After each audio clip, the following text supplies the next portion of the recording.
100 subscriber এই সংখ্যাটা হয়তো নতুন ইউটিউবারদের কাছে স্বপ্নের মতো। কারণ এই মাইলস্টোন পার না করলে মনিটাইজেশন হয় না আর নিজের ভিতরে একটা মোটিভেশনও ধীরে ধীরে কমে যায়।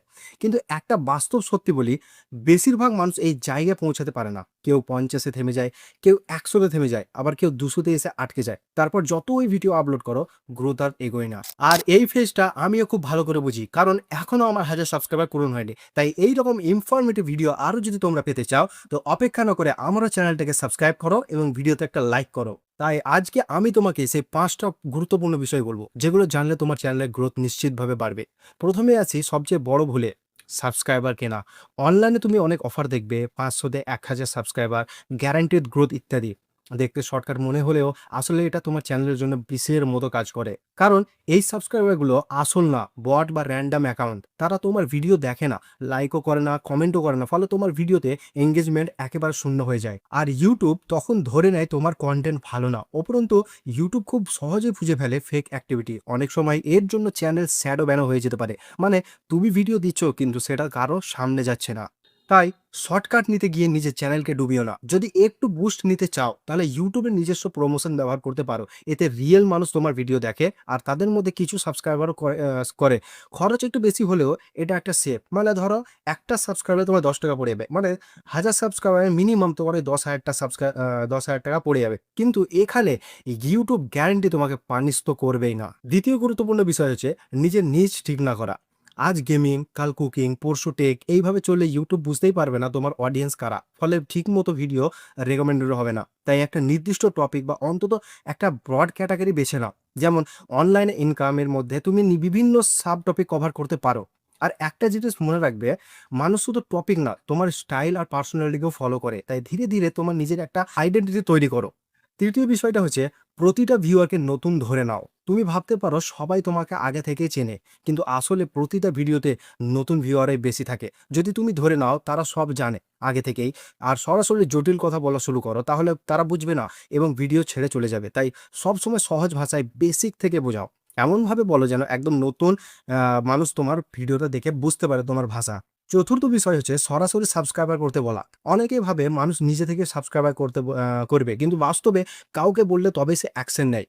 ভিডিও শুরুতে ইন্ট্রোর পর একটা ছোট্ট সিটিয়ে কল টু অ্যাকশন দাও। এই ধরনের ভিডিও পেতে চাইলে এখনই সাবস্ক্রাইব করো। যেমন আমি তোমাকে বলছি, আমার মতন যদি ভিডিওটা তোমার ইনফরমেটিভ লেগেছে আর একটু যদি ভালো লেগেছে, তো চ্যানেলটাকে সাবস্ক্রাইব করো এবং ভিডিওতে লাইক করো। এই ছোট্ট একটা ট্রিক তোমার সাবস্ক্রাইবার বাড়ানোর গতি অনেক বাড়িয়ে দিতে পারে। তো পঞ্চম বিষয় হচ্ছে কমেন্টের উত্তর দেওয়া। অনেক ইউটিউবার কমেন্টে উত্তর দেয় না, কিন্তু কমেন্ট ইউটিউবারদের কাছে ইউটিউবের কাছে একটা শক্তিশালী সিগন্যাল।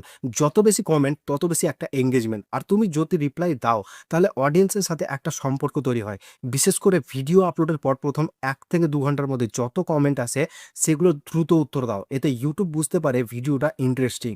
আর তুমি যত তাড়াতাড়ি কমেন্টের উত্তর দিতে পারবে, ইউটিউব বুঝে নেবে তোমার ভিডিওর মধ্যে কিছু একটা আছে এবং সেটা কানেক্ট করছে পাবলিকের সাথে। তার জন্য ইউটিউব কি করবে, তোমার ভিডিওটা আরো পুশ করতে শুরু করবে, যার মাধ্যমে তোমার ভিডিও দেখুক, অডিয়েন্স দেখবে এবং লাইকও করবে এবং কমেন্টও আরো তাড়াতাড়ি আসবে। কমেন্ট যত ভিডিওতে আসবে, তোমার ভিডিওর এঙ্গেজমেন্ট বাড়বে এবং ইউটিউবের কাছে একটা বড় সিগন্যাল যাবে যে হ্যাঁ, এই ভিডিওর মধ্যে কিছু একটা ভ্যালুয়েবল জিনিস আছে, যার জন্য তোমার ভিডিওটাকে আরো আগে অডিয়েন্সের কাছে পাঠানো দরকার।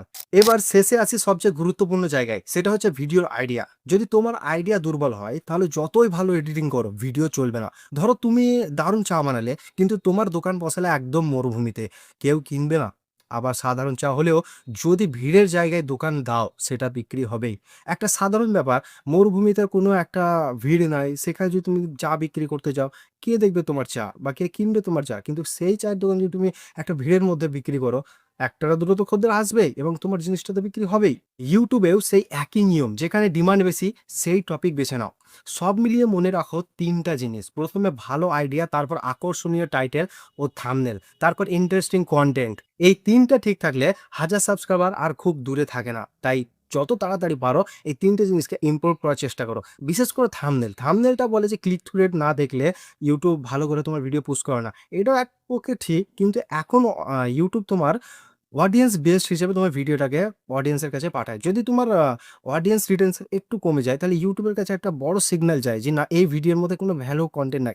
অথচ তুমি ভিডিওর মধ্যে ভ্যালু দিয়েছো, কিন্তু ইউটিউবের কাছে সেটা সিগন্যাল যাবে না এর মধ্যে কোনো ভ্যালু নেই। তাই যত চেষ্টা করো ভিডিও একটা আইডিয়াটা সঠিকভাবে তৈরি করতে এবং চ্যানেলের মধ্যে থাম্বনেলটাকে একটু ইমপ্রুভ করার চেষ্টা করো। এখন তোমার কাছে ক্লিয়ার একটা রোড ম্যাপ আছে। তুমি জানো কি ভুল এড়াতে হবে, কিভাবে নিচে ফোকাস করতে হবে আর কিভাবে অডিয়েন্সকে এনগেজ করতে হবে। কিন্তু এখানেই শেষ না।